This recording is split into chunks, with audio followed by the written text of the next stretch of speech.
Greetings! Welcome to the World Bujutsu Federation. My name is Joseph Rebelo, and I'm a member of the World Bujutsu Federation, World Grandmasters Council, and also the Vice President of the World Bujutsu Federation, United States of America section. Today, we will focus and concentrate on the art of Kasakaido Kenpo. Now, Kasa is a reference to the founder of the World Bujutsu Federation, David Kaspersky, and also Kasa, Kai, of course, means place, Do means the way, and Ru means style or school of thought. Kenpo is the law of the fist. In this particular instructional video, we're going to focus on one of the many segments involved in the Kihon in Kasakaido Kenpo.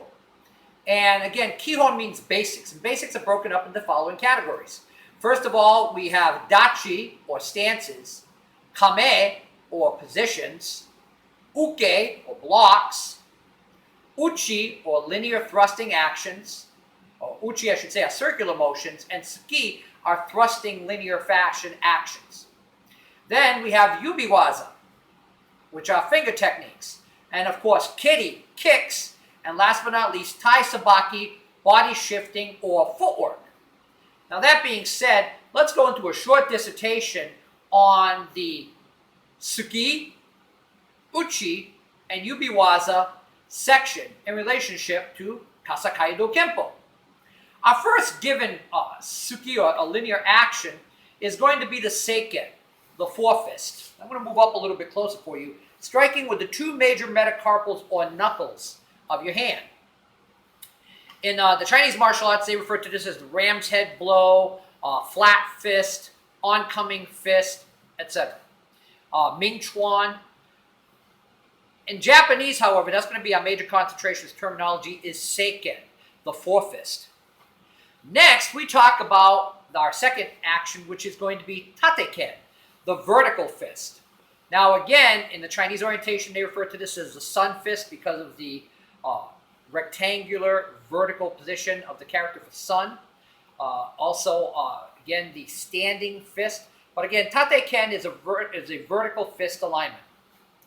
Next, we're going to talk about Uraken, or Uraken as some people pronounce it. And that's going to be the inverted fist. And again, the inverted fist can either be done on a vertical plane, straight up like so, out on a 45-degree angle, or in a horizontal position like so.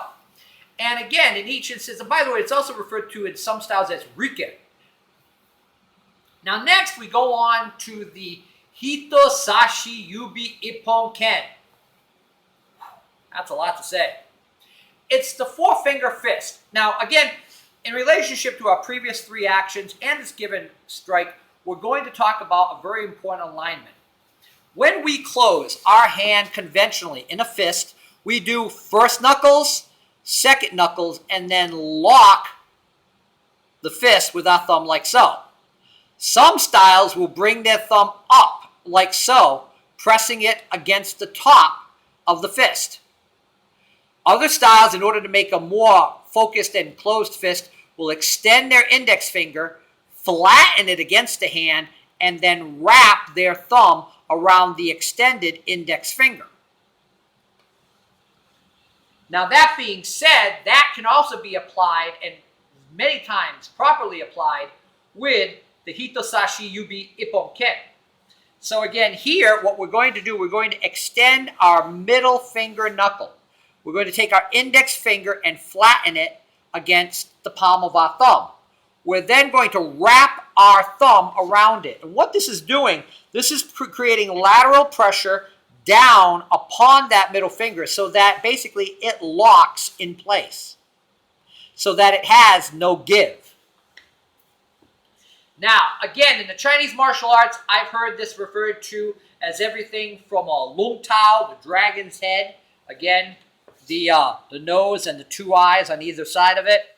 Also heard this referred to as anything from the majestic eagle beak to the humble chicken beak. But in any of those instances, this is the middle knuckle four-finger or four-knuckle fist. Now, let's go on. Next, we're going to talk about Naka Yubi Ippon Ken. Now, Nakayubi, I'm sorry, you know what? I just mixed two things up. Hitosashi is in reference to the index finger, and Nakayubi is in reference to the middle finger, or middle finger knuckle.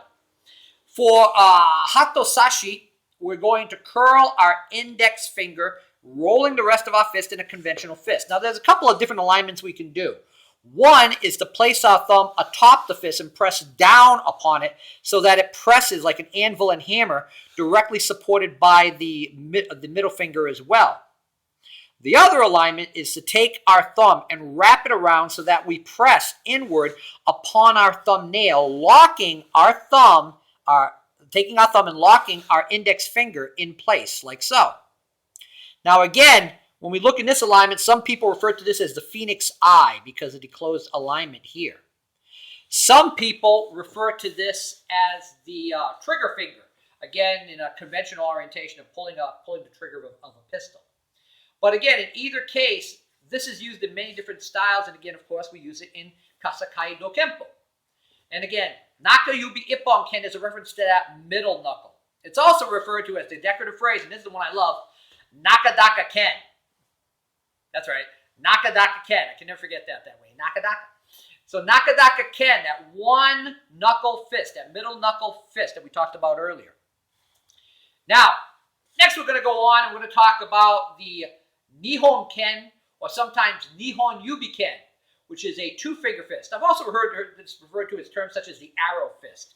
Now here we're going to take our index and forefinger, and middle finger rather, and we're going to roll it up into a fist, and we're going to take our thumb and we're going to place it behind those two knuckles, those two fingers rather, so that the knuckles protrude, and we can strike with both of those knuckles, like so. You can also place your thumb atop and press down upon the index finger, which therefore presses down upon the middle finger for, again, lateral support. Again, behind the two fingers, locking it in place, or pressing on top.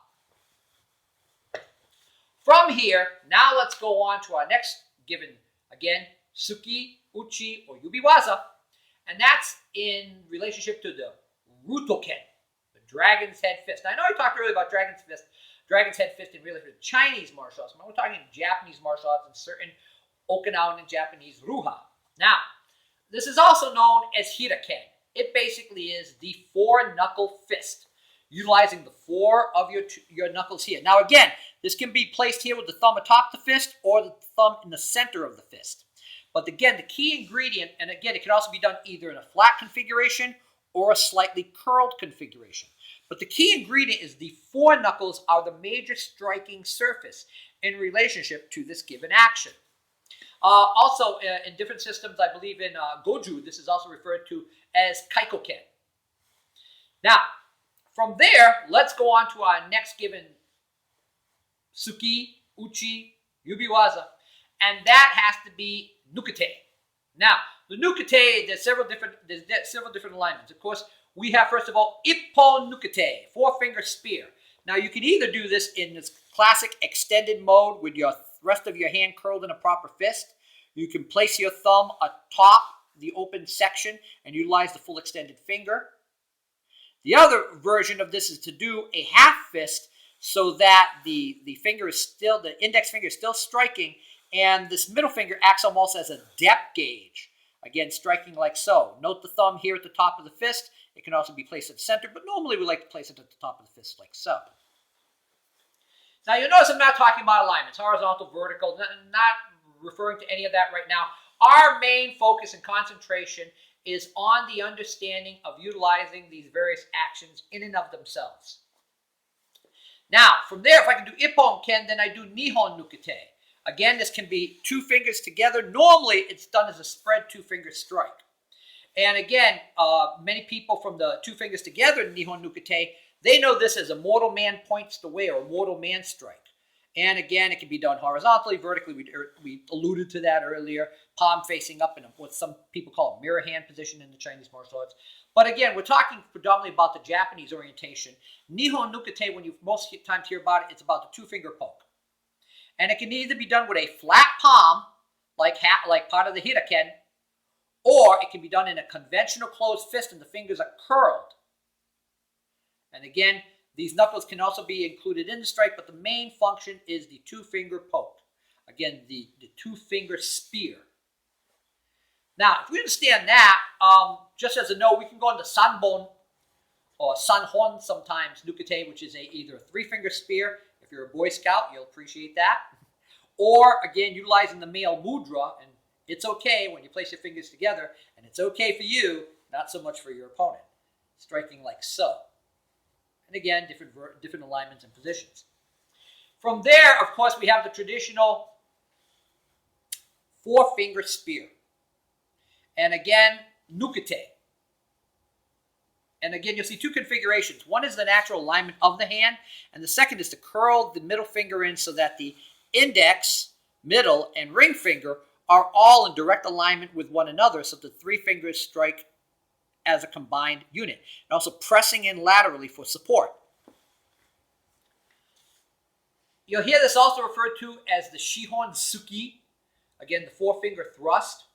Again, you also, occasionally another term that you'll hear utilized sometimes is yonhon, because they'll hear shihon. The Japanese are very conscious about utilizing the word for in Japanese shi, because it's also a word for death. So you'll hear some individuals refer to it as yonhon nukete, four-finger